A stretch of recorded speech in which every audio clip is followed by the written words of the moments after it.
বীজগণিতের কিছু নিয়ম দেখো, লক্ষ্য রাখো, অনেকের এগুলো ভুল হয়, একদম সহজভাবে শিখিয়ে দেবো, আর কখনো ভুল হবে না। দেখো, এ আর এ যোগ করবো, যোগ করলে অনেকের কি লিখি আমরা, এ যোগ করলে স্কোয়ার লেখা, আসলে কি এটা না, কয়টা এ আছে এখানে, দুইটা এ, তাহলে কি হবে 2a। এখানে যখন এ স্কোয়ার যোগ স্কোয়ার, আবার অনেকে কি লিখি এ স্কোয়ার স্কোয়ার যোগ করলে a⁴। এটা আসলে কখনো না, তাহলে কয়টা স্কোয়ার আছে, দুইটা স্কোয়ার, স্কোয়ার যোগ স্কোয়ার, তাহলে কয়টা স্কোয়ার, 2 স্কোয়ার। এখানে দেখো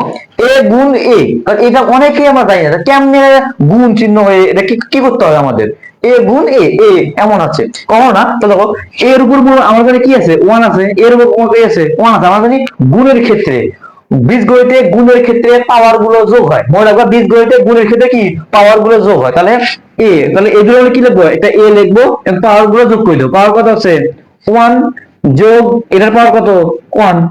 তো কত হবে এ 1 যোগ করে 2, তাহলে এ স্কয়ার, এটা আসলে কি হবে স্কয়ার, তাহলে এই গুণের ক্ষেত্রে কি হবে সেম, এ নিলাম, পাওয়ার কি আছে, পাওয়ার যোগ হবে 2 যোগ 3, কত হবে এ 3 যোগ 5। আশা করি বুঝছো। এটা ক্ষেত্রে ভাগের, গুণের ক্ষেত্রে কিন্তু যোগ হচ্ছে, ভাগের ক্ষেত্রে কি হবে বিয়োগ হবে, তাহলে কি লিখবো এ লিখবো, পাওয়ার গুলো কি হবে এবার বিয়োগ, গুণের ক্ষেত্রে যোগ হবে আর হচ্ছে ভাগের ক্ষেত্রে বিয়োগ হবে, তাহলে 4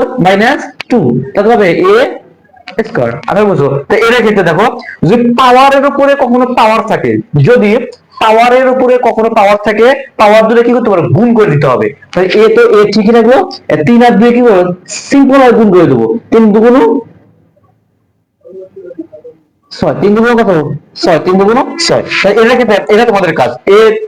7 ভাগ a⁴, এটা তোমাদের কাজ।